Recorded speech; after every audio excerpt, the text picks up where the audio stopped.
So, here we are. Here we are. We're back. We're back for another episode. This episode that we're going to do today is it's kind of not about finances, but then again, it is. I mean, don't get me wrong, it is about finance. But this episode right here is going to be about relationships and marriage. Why money?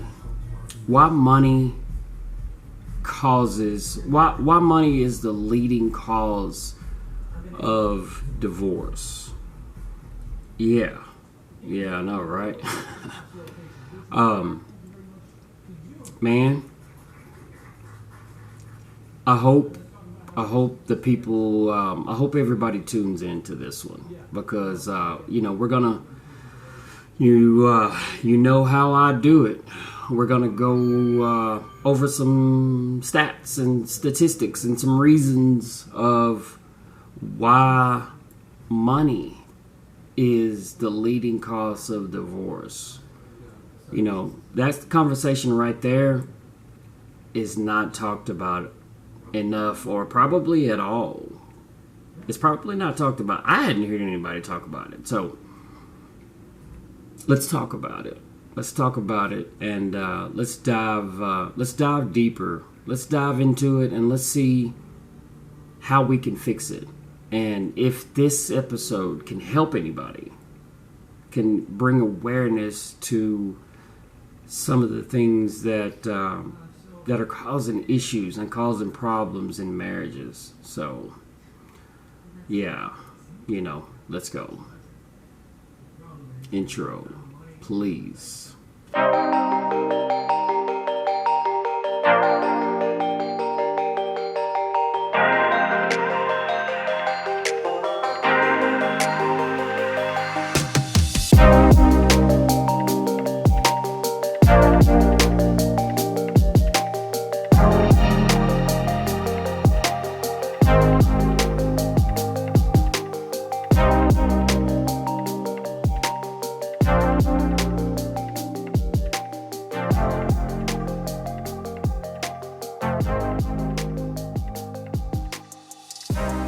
All right.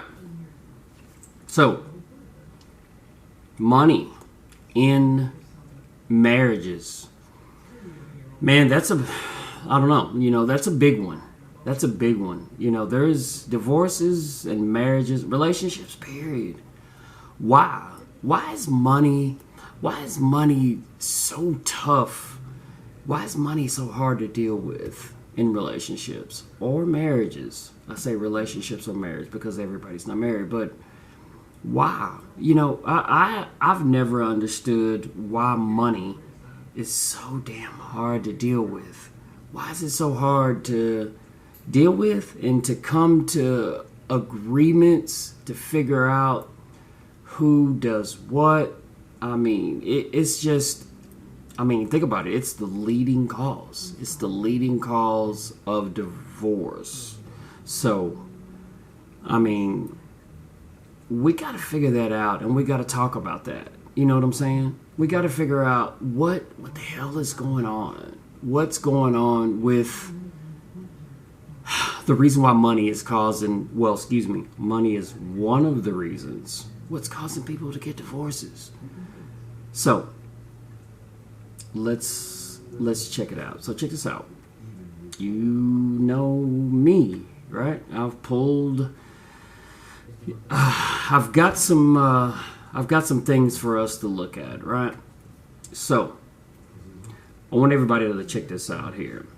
If you look at this right here, it says you make money decisions every single day, right? Of course, all of us make money decisions every single day of our lives, right? But if you read here, check this out.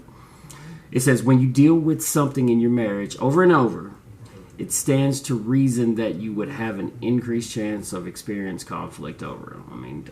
Right?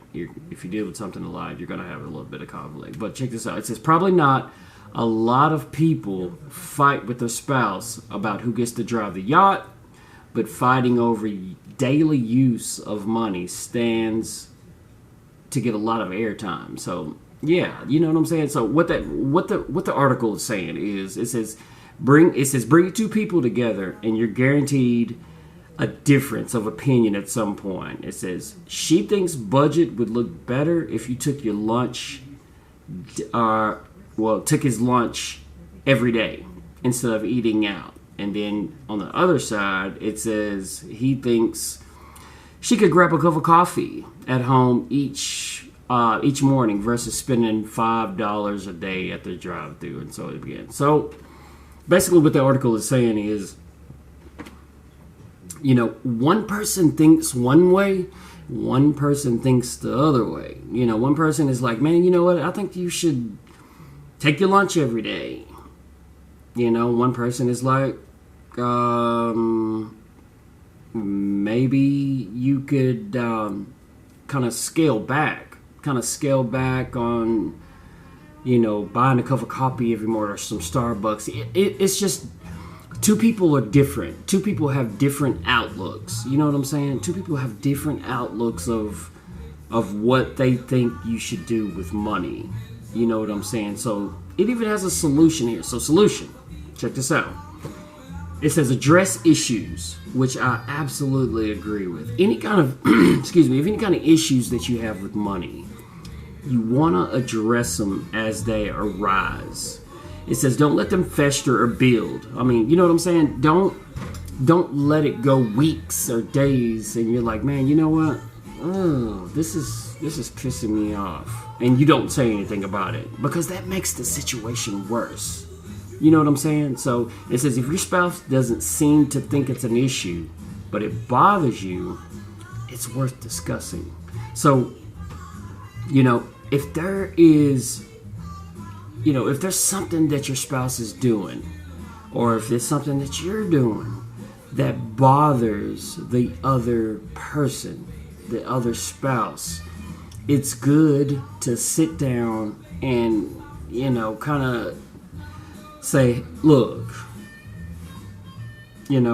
let's try to, I'll save this, I'll do things to save money on my end. You do things to save money on your end. And, we both work together. I know that sounds kind of boring and corny and cliche, right? But, accomplishing and getting and overcoming money issues, oh man, it absolutely takes two people. Absolutely take. And you have to really kind of look at yourself. You kind of look at yourself and see, what the hell am I doing? What am I doing if I'm spending too much or if I'm making bad decisions with money? You really, really have to look at yourself and say, okay, what am I doing?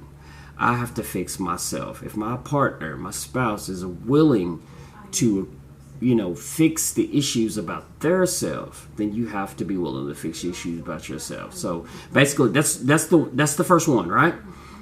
Fixing issues with yourself as far as spending, overspending. I mean, buyer's remorse, buying shit that that you really don't. After you buy it, you're like, everybody's been through that, right? I've been through it. Everybody's been through it. You know what I'm saying? When you buy something and you're like, why in the hell did I just buy that? Why did I do that? So we have to stop that. You have to be conscious of what you are spending on and where your money is going. So check this out. Next, if I can get it up right here. Here we go. It says, you may not realize it, but money fights feel very personal. Money fights period. But specifically, fights over money, bro, that gets personal. I mean, that's like below the, it could get to the point where people start saying, hitting you below the belt. You know what I'm saying? So check out what it says here. It says, you may think money is just a rate of exchange or dollars or cents, something very tangible and emotional, but that's not necessarily the case. When someone criticizes you excuse me, when somebody criticizes your use of money, it feels very personal. It does. The accusation or attack feels like it's about you, the core of you, not just about lattes, credit card swipes, or receipts. So, man, when somebody says, hey, man, you need to really chill out on your spending, and you know what, why are you spending so much money? The first thing that somebody's going to do is going to be like, what? Wait a minute. Okay, so what the hell?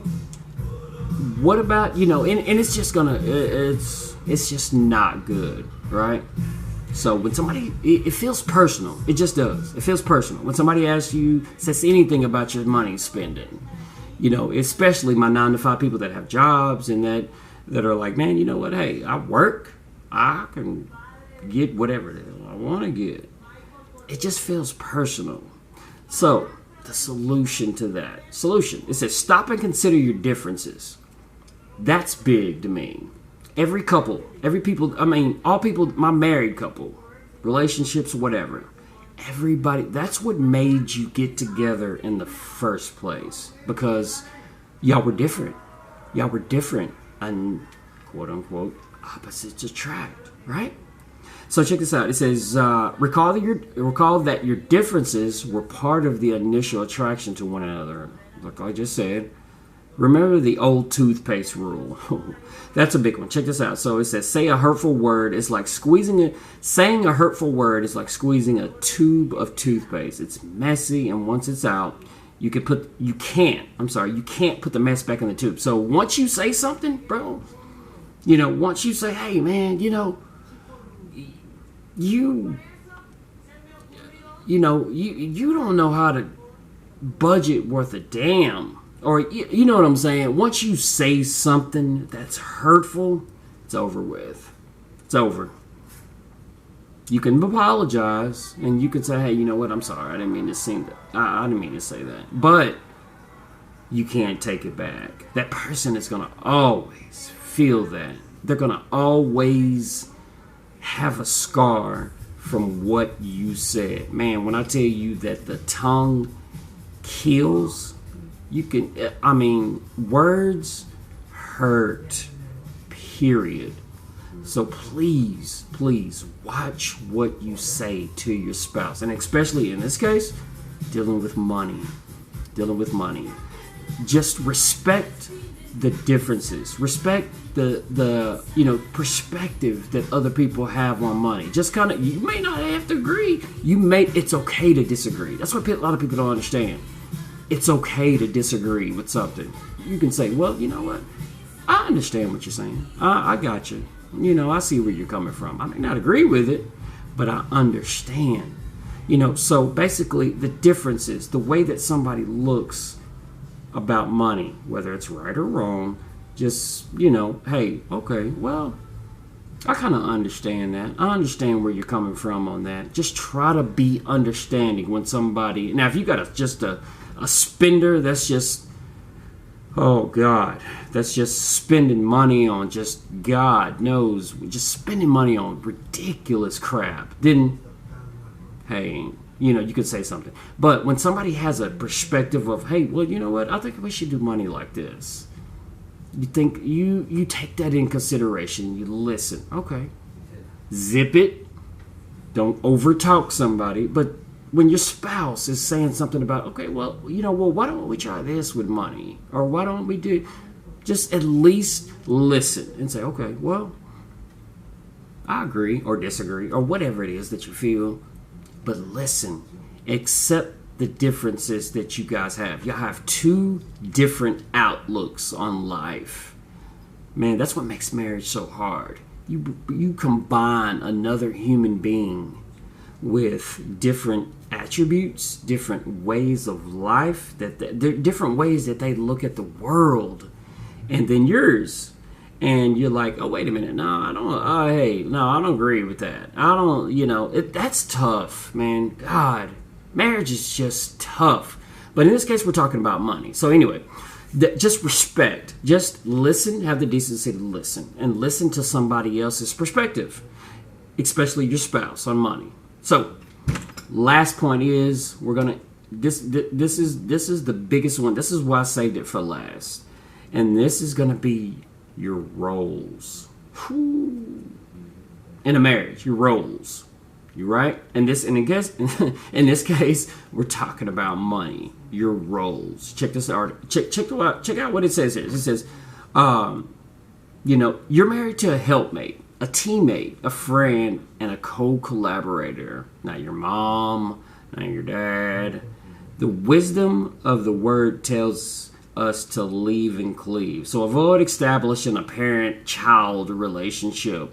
When you and your spouse are handling money, no one should feel like they are receiving an allowance from their spouse. No spouse should be left in the dark. This one's big. No spouse should be left in the dark about the financial realities of your household. And an imbalance steers the relationship into dangerous waters, and it does. The parent feels all the pressure and potentially weeds too much power, and the child feels belittled or unappreciated. So you can't have a parent. Most of the time, not all the time, but most of the time, the guys, we're working, and we have women that stay at home, or vice versa. We have women that work, that provide and stuff. It could be reversed, but you don't want to have a parent-child relationship. That's like, hey, here you go. I'm going to give you $50 a week, and that's all you spend. That's like mom, dad, parents, child. You don't want to establish that type of relationship. You know what I'm saying? A parent-child relationship. So the solution is, it says, evaluate your roles, spoken or unspoken. It says, consider your strengths and weaknesses. Both, I'm strong at something, you're strong at something. I'm weak at something, you're weak at something. So consider your strengths and weaknesses and play to those when managing your money. It says communicate effectively. Oh my God. Communication is the game changer. Communication is the game changer in a marriage or relationship. Communicate often. You could have weekly updates. You could have, I know that sounds like crazy, but you can have meetings. You can have, you can take turns. It says right here, take turns running point on your money, meaning I'll be in charge of the money this month. Next month, you be in charge of the money. And we'll just alternate it. 1 month, you're in charge. 1 month, I'm in charge. You take care of the bill. You take care of the money 1 month. So what that does is it'll help you understand. It says you will understand your finances better, and you'll appreciate the time and effort required to manage them. So, to end it, to go to a close, because I don't want to keep you guys too long, is, you have to work. Money will destroy you. It will just absolutely destroy you if you let it. So, you have to be on the same page with your partner, period. Hey, you have to be transparent. Hey, look, this is, and we'll get to, that'll be another episode about having different accounts. That's a big one. But as far as just paying bills and dealing with money, spending, buying, it has to be the both of you. It has to be the both of you. Hey, baby, you know what? This month, you take care of the bills. Next month, I'll take care of the bills. If there's a money problem, communicate it. Let's talk about it. Hey, well, you know what? I did spend too much. I spent too much. Write it down. Y'all know I'm big on writing. You write down your bills. We write them down together. We discuss them together. And we go from there. So, money and marriage, relationships, and money. Bottom line is, it has to be the both of you. It has to be the both of you. If you do not want to let money destroy your marriage. So, I want everybody to think about that. Check that out. Kind of understand everything that, everything that we talked about. Everything that we talked about. The way you approach money, that's essential. The way you approach money is central to your character. I actually forgot that one. That's crazy. That's another point. The way you approach money, that kind of tells who you are. That tells who you are. That tells what kind of person you are. I can't believe I left that out. If you look here, it says clearly the way you approach money is central to your character. So basically, it says stop and consider, everything. Like I said just a second ago, everything is different. Everything is different about you, about your wife, about you. And I'm talking to my fellas here. There's differences. You're going to have differences. You're going to see things differently. You know what I'm saying? So the way you handle money kind of tells, and well, it doesn't kind of tell, but it tells, it basically tells about your character. It just does. So, if it was helpful, if this was helpful, just the conversation and some of the points that I pulled up, that I researched and kind of looked at, if this was helpful, man, give me a like. Give me a like, man. With this conversation, you know me, this conversation has to be talked about. Like, subscribe to the channel so we can start these conversations. You know what I'm saying? If you know me, if you're a friend, family, co-worker, that's how you help me. Like, subscribe to the channel, and share. Shoot this, hit the share button on your phone and send it. Boom, send it to somebody that's maybe having marriage problems with money.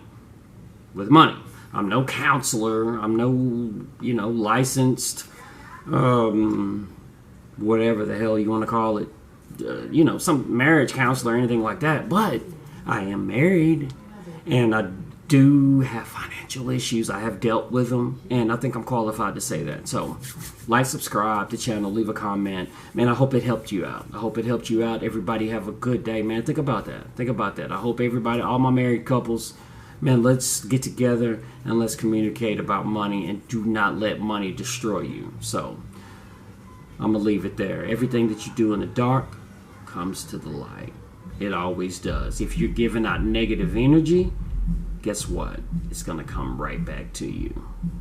The universe only responds to energy. So you can talk about it all you want, but unless you put force and energy towards anything that you want to do, you'll never get a reaction. So, it's your boy, Lotre, from Frack Hand to Financial Freedom. I'm out of here. Everybody, all my people, think about that. And let's fix financial. Do not let money ruin your relationship. All right? Salute.